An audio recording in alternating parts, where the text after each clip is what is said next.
Hello everyone, welcome back my channel. आप सभी लोगों का स्वागत है मेरे चैनल पर।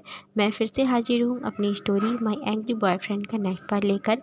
पर उससे पहले प्लीज़ गाइस मेरे चैनल को लाइक, सब्सक्राइब और कमेंट ज़रूर करिएगा। तो चलिए अब हम अपनी स्टोरी स्टार्ट करते हैं। हमने देखा था कि विंग जा रहा था वांग जी के घर और विंग के जो उसके साथ में फ्रेंड थे जियांग चैंग और नी हुशैंग, वो दोनों भी उसके साथ में थे क्योंकि विंग ने ड्रंक कर रखा था जिसकी वजह से वो कार ड्राइव नहीं कर सकता था। पर जो जियांग चैंग है उसने इतनी ज़्यादा ड्रंक नहीं की थी, वो अभी सोबर हालत में था, वो अच्छी तरह से वो ड्राइव कर सकता था। तो जियांग चैंग ने ही विंग को ड्रॉप किया वांग जी के घर में। कुछ समय में वो लोग पहुँच गए थे वांग जी के घर। तो जब विंग ने उस कार से उतरा और उसने कार से उतर करके सामने की ओर देखा तो वो कोई बहुत बड़ा मेंशन नहीं था, वो सिर्फ एक बंगलो था जो कि पूरा वाइट कलर का था और ज़्यादा बड़ा नहीं और बहुत छोटा भी नहीं था, बंगलो था। तो विंग ने अपने फ्रेंड को बाय किया और वहाँ से नी होशंग और जियांग चैंग निकल गए अपनी कार से। और यहाँ विंग ने घर के लिए अंदर के लिए एंट्री की तो वो मेन डोर था वो बंद था। तो विंग ने को जो गया और बेल बजाई। जब उसने बेल रिंग की तो बाहर ही ना एक गार्ड बैठा हुआ था डोर के पास में ही। वो तुरंत भागता हुआ आया और उसने देखा कि वहाँ पर अंदर से ही देखा कि वहाँ पर ना वीवू शियान खड़ा हुआ है। तो उसने तुरंत डोर ओपन किया और बोलता है, वी सर, वी मास्टर आप। तो विंग ने स्माइल करके उसे हाय कहा।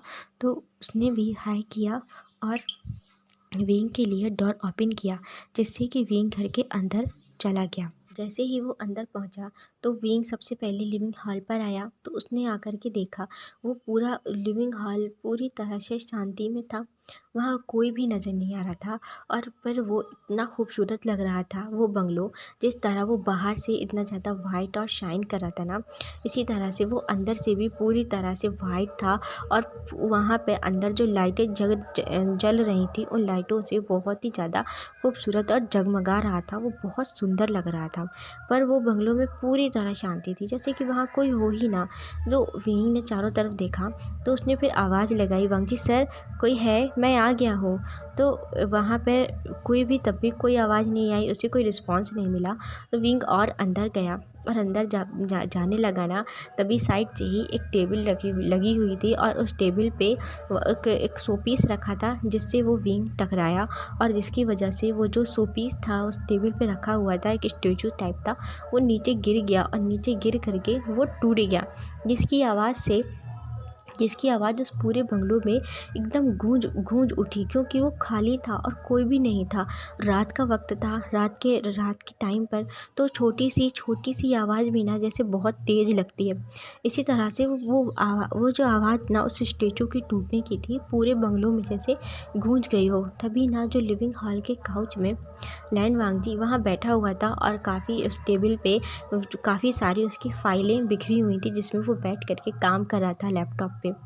तो जब उसको आवाज़ सुनाई दी थी विंग की, तभी वो अपना लैपटॉप बंद करके मुड़ने ही वाला था।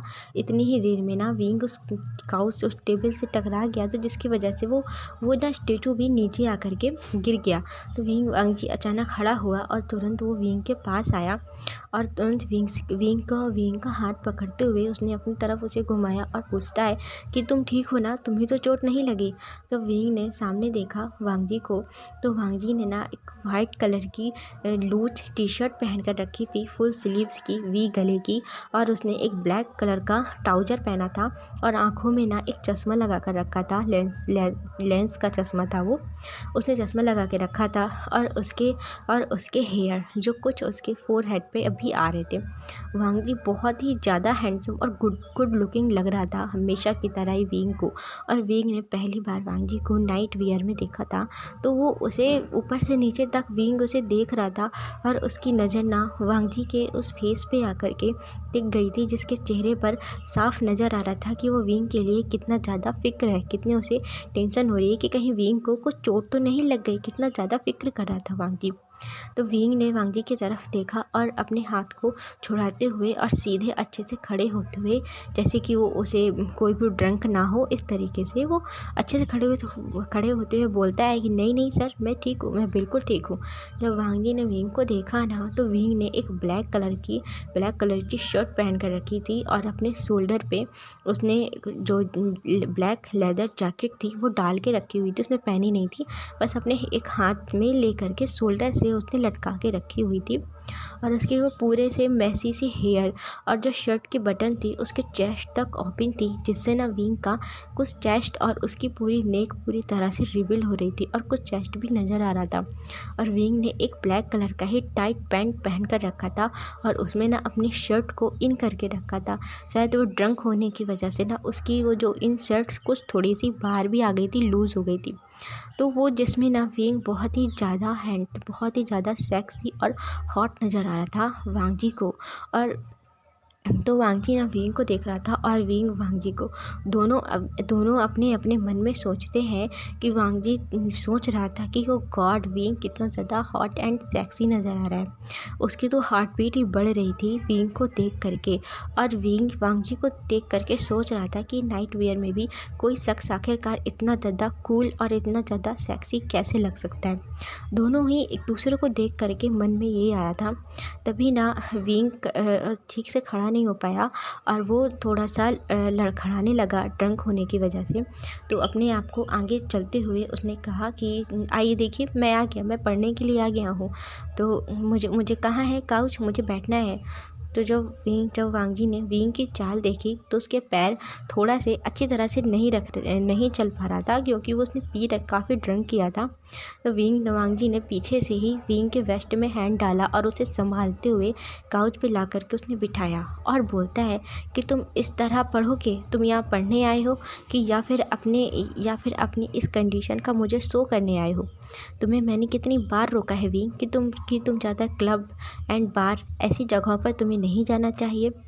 तो विंग कहता है, प्लीज़ आप मेरे माना कि आप मेरे प्रोफेसर हैं, आप मेरे टीचर हैं, पर आप हर वक्त ना मुझे लेक्चर मत देते रहा करिए। मेरा जो मन करेगा मैं वो करूँगा। और जब वांगजी ना विंग को बिठा रहा था तो विंग के पास से उसे ऐसी स्मेल आई, इतनी बेकार सी स्मेल आई उसके माउथ से जब विंग ने बात की। तो बहुत ही ज़्यादा, क्योंकि बहुत क्लोज था वांगजी के, उसे वांगजी ना विंग के बहुत क्लोज था उसे बिठाने में।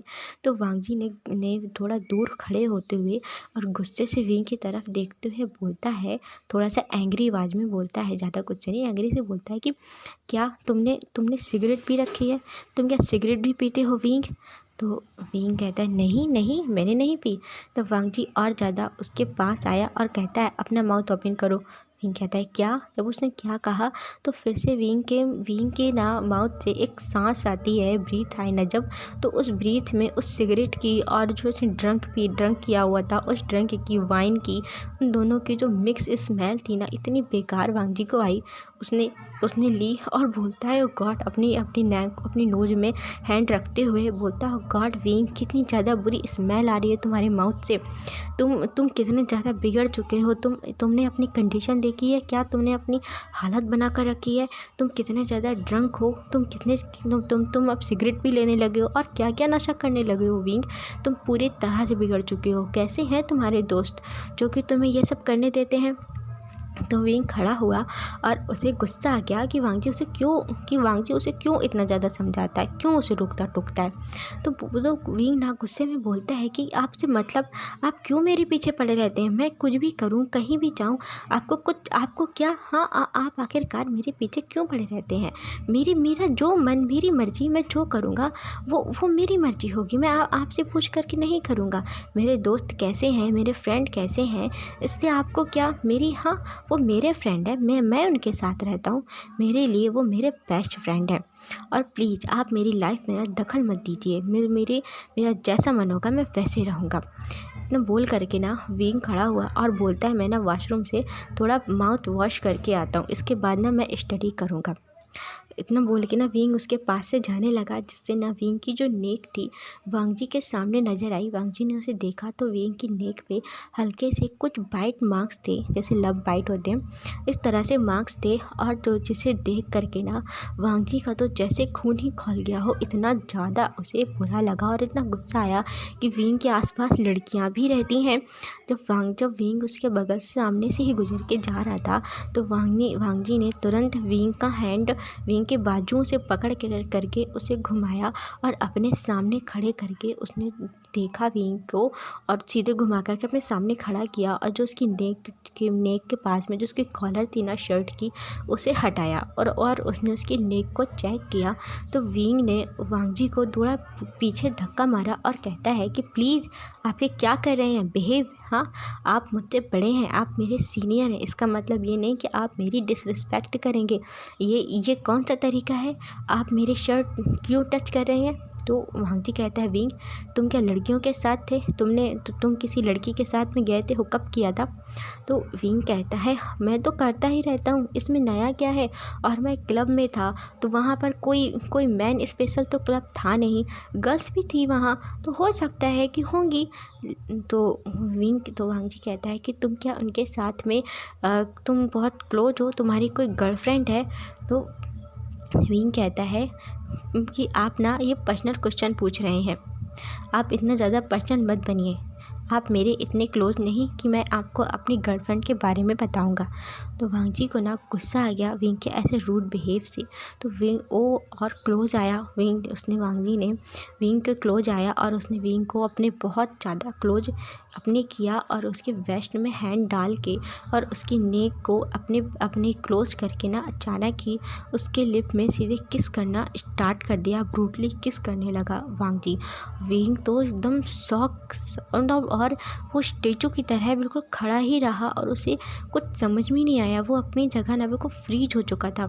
और यहाँ वांग जी ना इतना ब्रूटली किस कर रहा था विंग को, इतना ज़्यादा पैशन और इतना ज़्यादा फोर्सफुल किस कर रहा था, क्योंकि वो बहुत ही ज़्यादा पॉजिटिव फील कर रहा था विंग के लिए, बहुत ही ज़्यादा। और विंग वो बहुत देर तक ना बिल्कुल ऐसी फ्रीज ही अपनी जगह खड़ा रहा, वो कुछ भी नहीं कर रहा था, ना ही वांग जी के किस का कोई रिस्पॉन्स कर रहा था और ना ही वांग जी के किस करने पर वो किसी तरह का कोई विरोध जता रहा था, कुछ भी नहीं कर रहा था। वांग जी जो उसे किस कर रहा था ना उसे करने दे रहा था और बस वो चुपचाप खड़े वांग जी के किस तरह वांग जी उसे किस कर रहा है, उसके लिप्स किस तरह उसके लिप में और उसकी टंग उसके माउथ के अंदर किस तरह घूम रही है, यही सब ना विंग फील कर रहा था। और विंग की पहली बार हार्ट बीट इतनी ज़्यादा फास्ट हुई थी, कितनी ज़्यादा उसकी जो हार्ट बीट ना पहली बार इतनी ज़्यादा बीट हो रही थी उसका हार्ट, और कितनी तेज़ी से धड़क रहा था, इतनी ज़्यादा रफ्तार से जैसे कोई बुलेट ट्रेन हो। और विंग ना अब उसकी जो नेक और उसके हैंड बहुत ही ज़्यादा उसे अपनी पूरी बॉडी में ना कुछ अलग सा ही फील हो रहा था, जैसे पूरी बॉडी में उसे सेंसेशन फील हो रही थी, बहुत ही ज़्यादा अलग। और पहली बार उसने कई बार लड़कियों को किस किया है, पर जो वांग जी इस समय उसे जैसे किस कर रहा है ना इस तरीके से तो विंग ने कभी किसी गर्ल को किस नहीं किया। और ना ही जब विंग ना गर्ल्स को किस करता था तो उसे ऐसा कुछ भी फील नहीं होता था, कुछ भी नहीं, बस ऐसे ही सिंपली वो उन्हें वो किस कर लेता था। बट वांग जी की किस करने पे उसकी धड़कनें बढ़ रही हैं, उसकी सांसें गहरी हो रही हैं, उसके स्टमक में ना जैसे बटरफ्लाई उड़ रही हों, उसे बहुत ही अच्छा लग रहा था।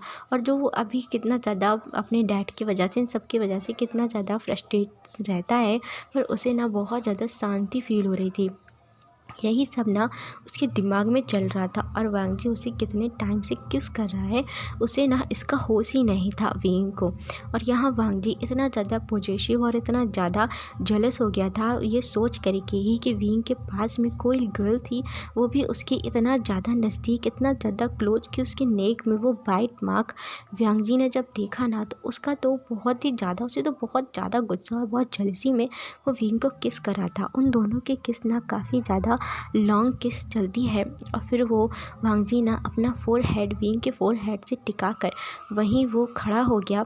और फिर विंग ने भी ना जब देखा कि वांग जी कितनी गहरी सांसें ले रहा है, तो विंग ने अपना धीरे से अपना एक हैंड वांग जी के चेस्ट में रखा और उसकी हार्ट बीट को वो सुनने की कोशिश कर रहा था, चेक कर रहा था अपने हाथों से। को विंग की तो वांग ने फील किया कि वांग जी की हार्ट बीट भी ना विंग की हार्ट बीट की तरह ही कितनी ज़्यादा फास्ट है, जैसे बुलेट ट्रेन की तरह सुपर फास्ट उन दोनों की हार्ट बीट थी। और जो वांग जी ने ये देखा कि विंग उसकी हार्ट बीट को चेक कर रहा है, तो उसने हल्की सी स्माइल की और बोलता है कि विंग तुमने क्या फ़ील किया अपनी गहरी सांसें लेते हुए। और यहाँ विंग भी ना गहरी सांसें ले रहा था। तो विंग कहता है कि आपकी हार्ट बीट भी ना मेरी हार्ट बीट की तरह फास्ट है, पर आपने मुझे किस किया। तो वांग जी ने विंग की तरफ देखा और वो उससे थोड़ा दूर हुआ और दूर खड़े होकर के उसने अपना वो थोड़ा सा शैड हो गया था। उसे लगा कि विंग को बुरा लगा होगा कि वांग जी ने बिना कुछ कहे, बिना पूछे, बिना उसके परमिशन के उसने सडनली विंग को इस तरह किस कर लिया। तो उसे लगा कि विंग को ना ज़रूर विंग अब उससे बहुत ज़्यादा गुस्सा हो जाएगा, बहुत नाराज़ हो जाएगा। तो विंग की आंखें नम थीं, बहुत ही ज़्यादा नम थीं और वो वांग जी से कह रहा था कि आपने मुझे किस किया। तो वो बहुत इमोशन था विंग की इस आवाज़ में और इन शब्दों में। तो जब वांग जी ने विंग की तरफ देखा तो उसका चेहरा उतर गया और बोलता है, I am so sorry wing, I am really sorry. मैं तुम्हें इस तरह किस नहीं करना चाहता था। मैं तुम्हारी बिना परमिशन के तुम्हें कभी किस नहीं करना चाहता था, पर मैं तुम्हें इस तरह किसी और के इतना क्लोज मैं सोच भी नहीं सकता।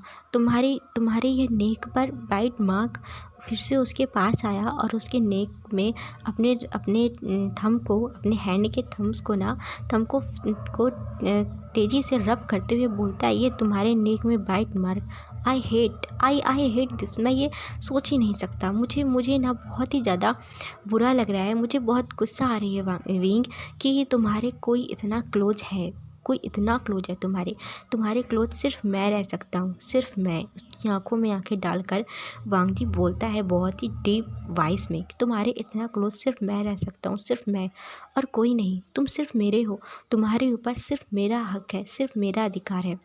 और आगे चल कर ही मैं पूरी तरह से तुम्हें अपना बनाना चाहता हूँ, तुम्हें अपने साथ रखूँगा, मैं तुमसे वेडिंग करूँगा। और तुम किसी के इतना क्लोज कैसे जा सकते हो विंग, क्यों जा सकते हो। और तुम्हें तो गर्ल्स से कोई इंटरेस्ट भी नहीं होना चाहिए तुम्हें गर्ल पे। तो विंग कहता है क्यों नहीं होना चाहिए। तो आप इतने साल तक बाहर रहे और मुझसे किसी तरह का आपने कोई कांटेक्ट भी नहीं रखा, और अचानक आकर के आप मुझसे बोल रहे हैं अब कि आप पर मेरा कि मुझ पर आपका अधिकार है। नहीं, किसने दिया ये आपको अधिकार। आपका मुझ पे कोई हक नहीं है, कोई अधिकार नहीं है। और मेरा अधिकार सिर्फ मेरे ऊपर सिर्फ मेरा ही हक है, मेरे फादर का भी नहीं है। तो आपका कैसे हो सकता है। मेरी लाइफ है, मैं अपने तरीके से जीऊँगा और लड़कियों पे इंटरेस्ट मुझे क्यों नहीं होना चाहिए। मैं एक मैन हूँ और मैं एक मैन होकर के गर्ल्स पे इंटरेस्ट कैसे क्यों नहीं होगा मेरा। तो वांग जी कहता है कि विंग तुम ये सब कैसी बातें कर रहे हो। तुम्हारी शादी तुम्हारे फादर ने मुझसे तय की है और तुम मेरे पार्टनर बनने वाले हो। मैं तुम्हारी हरकतें इतने समय तक सिर्फ इसलिए बर्दाश्त कर रहा था कि मैं तुम्हारे दिल में अपने लिए प्यार जगाना चाहता था। मैं चाहता था कि तुम्हें खुद मुझसे लव हो और तुम मेरे लव को फील करो, जैसे मैं तुम्हारे लिए प्यार करता हूँ, तुम्हारे लिए फील करता हूँ। मेरी सारी इच्छाएं, सारी भावनाएं सिर्फ़ और सिर्फ तुम्हारे लिए हैं। मैं तुम्हारी मेरी हार्ट बीट ना सिर्फ तुम्हें देख कर के ही बढ़ती है, और मेरे माइंड में 24 घंटे सिर्फ तुम रहते हो, तुम्हारा ख्याल रहता है। इसी तरह मैं चाहता था कि तुम भी मुझसे प्यार करो और तुम्हारे दिलो दिमाग पर भी सिर्फ और सिर्फ मैं ही रहूं, और तुम खुशी खुशी अपना लाइफ पार्टनर मुझे चूज़ करो। मुझे चाइल्डहुड से ही मैं तुमसे प्यार करता हूँ। तो विंग कहता है कि बस करिए, आप ये सब कैसी बातें कर रहे हैं? आप मेरे सर हैं, इससे ज़्यादा और कुछ नहीं। मैं आपको अपना कुछ भी नहीं मानता, और सिर्फ़ एक सर मानता हूँ और कुछ नहीं। और रही चाइल्डहुड की बात, तो जब आप मुझे छोड़ कर के गए थे, इसके बाद से ही मेरा और आपका रिश्ता ख़त्म हो गया था। आप नहीं है मेरे कोई गगा, आप नहीं है मेरे कोई गगा, आप नहीं है मेरी कोई वो फ्रेंड जिसके पास मैं अपनी हर एक छोटी से छोटी परेशानी बताने के लिए दौड़ता भागता चला आता था। आपने सोचा मेरे बारे में, मुझे मुझे बिना कुछ कहे सडनली आप मुझे इतने छोटे में ही छोड़ कर के चले गए थे, और इसके बाद किसी तरह का कोई कांटेक्ट नहीं रखा। यदि सेचैन नहीं होते तो मैं बिल्कुल अकेला पड़ जाता, बिल्कुल अकेला। और आपके बारे में तो मुझे किसी तरह की कोई खबर भी नहीं होती। मुझे ना आपके बारे में किससे मालूम पड़ता था, सेचैन से पता चलता था। आपने कांटेक्ट करने की कोशिश की? नहीं की ना, बिल्कुल भी नहीं की। आपने किसी तरह की कोई कांटेक्ट करने की कोशिश नहीं की, आपने मेरे बारे में जानने की कोई कोशिश नहीं की। और अब आप कह रहे हैं कि आप मेरे लिए फ़ील करते हैं, आप मुझसे प्यार करते हैं, आपका मुझ पे हक है? नहीं है, कोई हक नहीं है। और मेरे फ़ादर कौन होते हैं? मेरे फ़ादर मेरा रिश्ता तय करने वाले, उनकी वजह से आज मेरी मॉम नहीं है। आज उनकी वजह से मैं अनाथों की तरह पला बढ़ा हूँ। मुझे ना मेरी मॉम तो मुझे छोड़ कर के बचपन में ही चली गई थी, और मेरे मॉम के जाने के बाद मेरे फादर जीते जी भी मेरे पास नहीं थे, मेरे लिए नहीं थे। तो वांग जी ने विंग को, वो थोड़ा ऊंची आवाज़ में बोलता है कि बस करो विंग, बस करो। तुम अपने फादर को और कितना ज़्यादा कोसोगे, उनके तुम कितना ज़्यादा तुम कितना ज़्यादा उन्हें कर्ज करोगे। हाँ, पूरी लाइफ उन्होंने सिर्फ़ और सिर्फ तुम्हारे बारे में सोचा है। तुमने कभी अपने मॉम के जाने के बाद तुमने अपने फादर से बात करने की कोशिश की? हाँ, तुमने उनसे पूछा कि आखिरकार तुम्हारी मॉम तुमसे ये क्यों कह रही थी कि तुम्हारे फादर ने उन्हें धोखा दिया है? तुमने अंकल से बात की?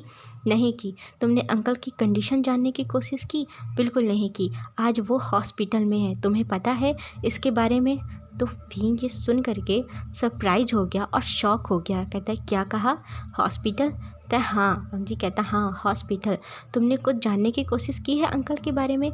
तुम यदि उनके पास बैठते, उनसे तुम बातें करते, अपने मदर के बारे में तुम उनसे बातें करते, तब तुम्हें समझ में आता कि तुम्हारे पापा तुमसे कितना प्यार करते हैं, और तुम्हारी मॉम ने ऐसा उन्हें क्यों कहा, तुमसे ऐसा कहकर वो क्यों गई, क्या रीज़न था? तुमने जानने की कोशिश की? कुछ भी नहीं की। तुम उस समय छोटे थे विंग, बच्चे थे, और तुम्हारे पास इतना माइंड नहीं था कि तुम अपनी मॉम की बातों को समझ पाओ। इसके बारे में तुम्हें अपने फादर से बात करनी चाहिए थी, अपने डैड से बात करनी चाहिए थी। पर तुमने सिर्फ अपनी एंगर में, अपने गुस्से में तुमने अपने डैड से कोई सवाल जवाब नहीं किया। तुमने उनसे कुछ जानने की कोशिश नहीं की। तुमने अपने डैड से बात नहीं की वीक। और जब भी उन्होंने तुमसे बात करने की कोशिश की, तब तुम उनसे सिर्फ दूर जाते रहे, उन्हें इग्नोर करते रहे। तुमने उन्हें चांस तक नहीं दिया कि वो अपनी बात तुम्हें समझा पाए, और तुम उनसे दूर हो गए। और तुमने अपनी मॉम को तो खोया ही था, और इसके साथ तुमने अपने डैड को भी खो दिया। और तुम आज जो भी हो, जिस कंडीशन में हो, सिर्फ अपने कारण हो, अपने एंगर और अपने गुस्से की वजह से हो। ये सब ना तुम्हारे इस एंगर ने किया है विंग, इस गुस्से ने किया है, इस तुम्हारे उस ईगो ने किया है जो तुम्हें झुकने नहीं देता। तुमने जो बचपन में जो बात अपने दिमाग में जैसे समझी, बस जो तुम्हें समझ में आया उसी को तुमने मानकर चला, अपने डैड की बिल्कुल भी नहीं सुनी। और अब देखो तुम मुझसे भी इतना ज़्यादा नाराज़ हो, जबकि तुमने मुझसे पूछा कि मैं क्यों गया, और मैं वहाँ जाकर तुम्हें कांटेक्ट मैंने क्यों नहीं किया। तुम फिर मुझसे क्वेश्चन नहीं, तुमने फिर से मुझसे कोई क्वेश्चन नहीं किया, सिर्फ बस मुझसे नाराज़ हो गए, और मुझसे तुमने ठीक से बात भी नहीं की। इतना बोल करके ना वांग जी वहीं काउच में बैठ गया, और विंग ने सारी बातें चुपचाप जो सुन रहा था अभी तक वांग जी की, जब देखा कि वांग जी वहाँ जा कर के बैठ गया है, और बस वो चुपचाप विंग की तरफ बैठ करके अपने एक फोरहेड पे हैंड रख के ना, अपने एक हैंड को फोरहेड पे रख के विंग की तरफ देख रहा था। और विंग थोड़ा देर तक वहाँ खड़ा रहा, और सारी बातों को वांग जी ने जो अभी बोला, इन सारी बातों को उसने सुना और अपने माइंड में रखा। और उसको फिर याद आया कि वांग जी ने कहा कि उसके डैड हॉस्पिटल में है। तो वो वांगजी के पास आया और उसके पास सामने खड़े होकर के बोलता है कि आपने कहा मेरे डैड हॉस्पिटल में है, उन्हें क्या हुआ है, वो क्यों हॉस्पिटल में है? उन्होंने तो मुझे मैसेज किया था ना कि वो किसी बिजनेस ट्रिप पर जा रहे हैं। तो वांगजी ने विंग की तरफ देखा और विंग का हैंड पकड़ के उसे अपने लेग में बिठाया। और तो विंग ना सडनली खड़ा होने लगा और कहता है कि प्लीज़ आप मुझसे ऐसे बिहेव मत करिए, मैं आपके इतना क्लोज नहीं हूँ और आप भी मेरे इतना क्लोज नहीं हैं। तो वांगजी ने फिर झटके से विंग को अपनी गोद में अपने लेग में सीधे गिरा लिया और उसे उसकी वेस्ट से अच्छे से उसे ग्रैब करके दोनों हाथों से वहाँ बैठ गया और बोलता है कि मैं तुम्हारे बहुत क्लोज हूँ और तुम मेरे बहुत क्लोज हो, बस मैं तुमसे प्यार करता हूँ और तुम भी मुझसे बहुत जल्द प्यार करने लगोगे। तो विंग ना गुस्से में वांगजी के शोल्डर पे हिट करते हुए बोलता है एक फेस पे पाउट बनाकर कि मैं कोई प्यार नहीं करता और प्यार ना इस तरह ज़बरदस्ती नहीं कराया जाता और मैं इतना भी छोटा नहीं हूँ कि आप मुझे अपने लेग में बिठाएंगे, छोड़िए मुझे। वो ना फिर खड़ा होने लगा। तो वांगजी कहता है कि बिल्कुल नहीं, मैं तुम्हें नहीं छोड़ूंगा। उसने और टाइटली विंग को पकड़ा और वहीं उसे अपने पास बिठाया और कहता है कि ओ गॉड, वैसे ना तुम बिठाने लायक तो हो नहीं इतने ज़्यादा क्लोज, कितनी ज़्यादा स्मेल आ रही है तुम्हारे पास से और कितनी ज़्यादा मुझे ना कितना अनकंफर्टेबल लग रहा है कि ना जाने कैसी कैसी गर्ल्स की परफ्यूम की स्मेल भी आ रही। तुम प्लीज़ विंग पहले जा कर के ना तुम शावर ले लो। इतना बोल करके ना एक बहुत ही हेट सा जैसे बहुत बेकार जैसे नहीं लगता कि ऐसे फेस बना करके वांगजी ने से इतनी बुरी स्मेल आ रही है ऐसे फेस बनाते हुए बुरा सा और अपने फेस को पीछे किया अपने हेड को कि मैं तुम्हारी तो स्मेल भी नहीं ली जा सकती। तो विंग को ना गुस्सा आया और वांगजी के फिर उसने शोल्डर पे हिट किया और बोलता है कि ऐसी भी इतनी भी ज़्यादा ना कोई स्मेल नहीं आ रही है मेरे पास से, और जब आ रही थी तो आपने फिर मुझे किस क्यों किया? अभी तो आप कितना ज़्यादा डीप और कितनी लॉन्ग किस मुझे कर रहे थे, तब मेरे माउथ से तो आपको किसी तरह की कोई भी स्मेल नहीं आ रही थी। देखो देखो कोई भी स्मेल नहीं आ रही थी। हाँ, इतना बोल कर ना उसने अपने विंग ने अपने माउथ को अपने लिप्स को वांगजी के और ज़्यादा क्लोज किया, उसकी नोच के पास की। देखो मुझे ना स्मेल करके देखो। तो वांगजी कहता है प्लीज़ तुम सीधे बैठे रहो, आ रही है, बहुत ज़्यादा आ रही है, पर मैं तुमसे इतना प्यार करता हूँ ना कि मैं तुम्हारी ऐसी बुरी स्मेल को भी बर्दाश्त कर सकता हूँ। इसके तो अब अच्छा गाइस, आज के लिए बस इतना ही। आपको जैसा भी लगे प्लीज़ कमेंट करके बताइएगा। बाय।